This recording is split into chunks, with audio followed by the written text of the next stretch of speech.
बिस्मिल्लाहिर्रहमानिर्रहीम। आज हम मौजूद है वैस करनी ब्लॉक में। आइए हाफिज़ साहब से बात करने। अस्सलाम वालेकुम जी। वालेकुम अस्सलाम। सर आपका क्या नाम है? हाफिज़ मोहम्मद आमिर। ये प्लॉट आपके नाम है? ये मेरे वालिद के नाम पे। अच्छा, तो जब आपने इसकी डाउन पेमेंट दी है तो उसी वक्त पोजीशन दे दी आपको? ये इसका जो हमने 50,000 रुपया दिया था। हाँ जी, कब्ज़ा फौरी मिल गया था और 2-3 किस्तें भी दी हैं हमने। उसके बाद वाले साहब की जब डेथ हुई है तो हाज साहब ने सब कुछ माफ़ कर दिया है। अच्छा। बिजली तक माफ़ कर दी है।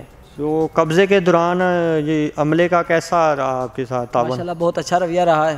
अच्छा, तो सिक्योरिटी का निज़ाम कैसा है? सिक्योरिटी माशाल्लाह बहुत अच्छी है यहाँ पे। बुकिंग के लिए रब्ता करें नवीद अहमद, मोबाइल नंबर 0344 340 4432। बराए मेहरबानी हमारा चैनल सब्सक्राइब करें और वीडियो को लाइक और कमेंट करें।